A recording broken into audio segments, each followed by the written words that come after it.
Como povo, fizemos avanços tecnológicos realmente impressionantes. A roda, a imprensa, a câmera, todos eles foram grandes benefícios para toda a humanidade.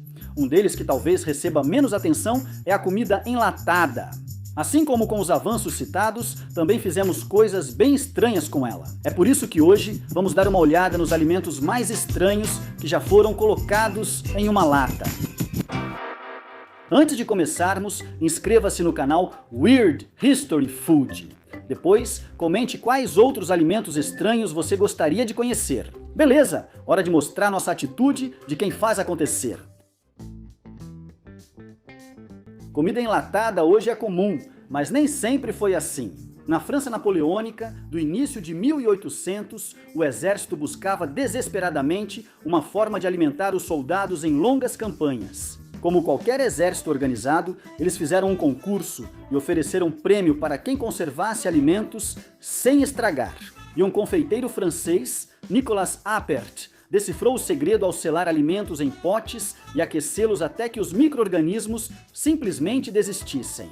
O lado bom dessa curiosidade é que ao comer algo enlatado, você pode se apresentar aos amigos como conhecedor da culinária francesa.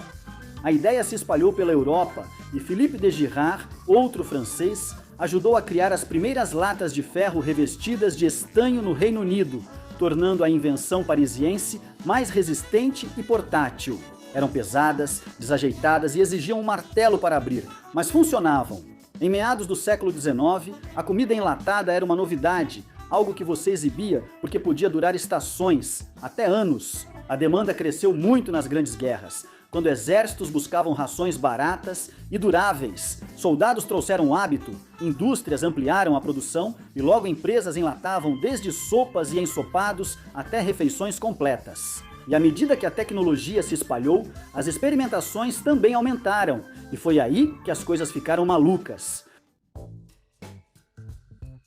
O cheeseburger enlatado Burgermeister é mais conhecido em catálogos europeus de sobrevivência ao ar livre. Sim, é um cheeseburger completo.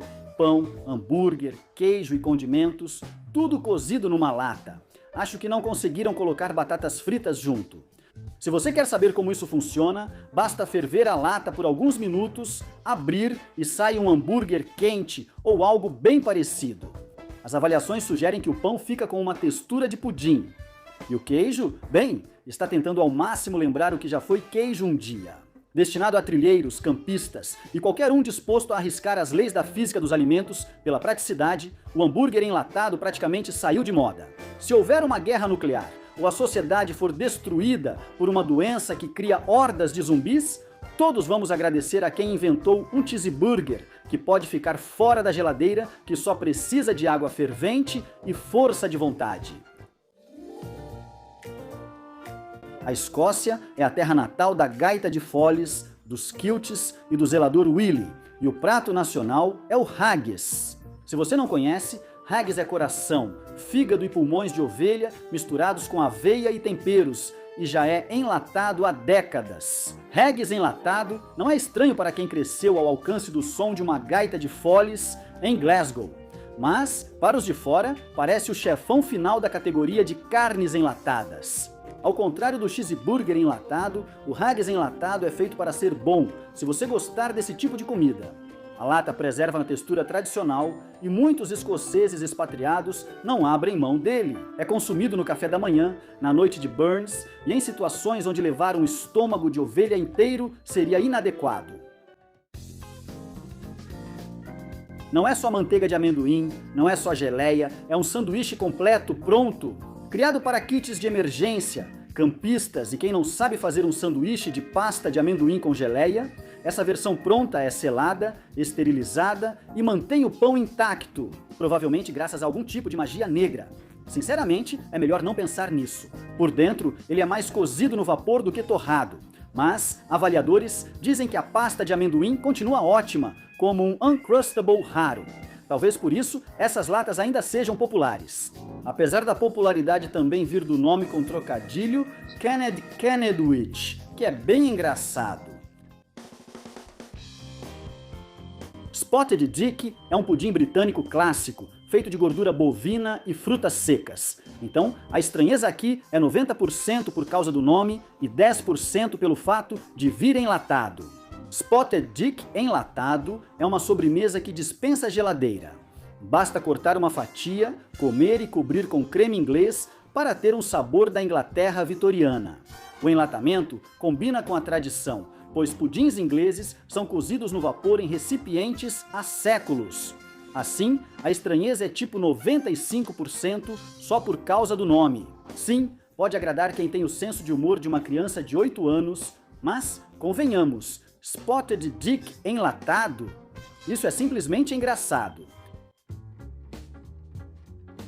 Imagine abrir uma lata e tirar de dentro, não pedaços de frango nem caldo ou peito desfiado para tacos, mas um frango inteiro já cozido.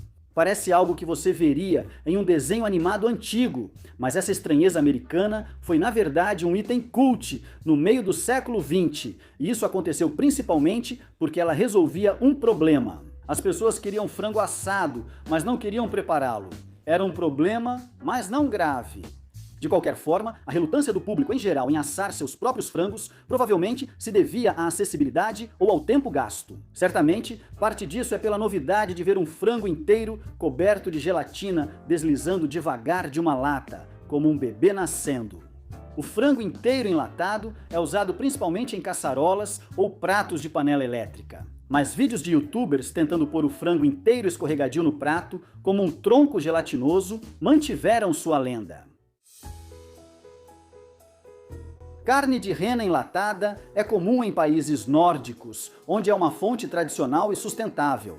Normalmente aparece em ensopados ou pronta para comer. O sabor lembra carne bovina magra ou carne de cervo. O enlatamento preserva a carne para o inverno ou exportação. Não é comida para chamar atenção, mas resultado da cultura e clima. Dito isso, confira se não há pedaços de nariz vermelho antes de servir às crianças, pois você não vai querer explicar o que houve com Rodolfo. Língua enlatada parece algo que você veria em um vídeo que não deveria assistir no trabalho. Mas não é disso que estamos falando aqui. Falamos de língua de boi, porco e vitela, que muitos países conservam em latas há décadas. É tradicional em partes da Europa, América Latina e Ásia, onde a língua é cozida lentamente até ficar macia. As versões enlatadas já vêm cozidas e prontas para fatiar em sanduíches, tacos ou saladas. A textura é delicada e muitos chefes preferem, pois não exige longo cozimento em casa. Mesmo assim, ver uma língua saindo de uma lata, como em um filme de John Carpenter, é inesquecível. Pão enlatado é uma lenda da Nova Inglaterra que confunde todo o resto do mundo. Não é um biscoito de sobrevivência, nem uma ração ultra seca. É um pão escuro cozido no vapor dentro de uma lata. Ao abrir, sai um cilindro perfeito, denso de melaço e levemente pegajoso. Tradicionalmente servido com feijão ou manteiga, ele é ideal para receitas coloniais, quando cozinhar no vapor era mais simples que assar. Com máquinas modernas de pão e mais padarias e cafeterias vendendo pão, eles quase sumiram, o que é uma pena. Para moradores da Nova Inglaterra, pão enlatado não é estranho, só muito comprometido com seu formato. Claro, o mundo tem macarrão com queijo de caixinha, mas muita gente acha difícil abrir caixas. Ou pelo menos é o que você pensaria, pois caso contrário não faz sentido precisarmos de macarrão com queijo enlatado.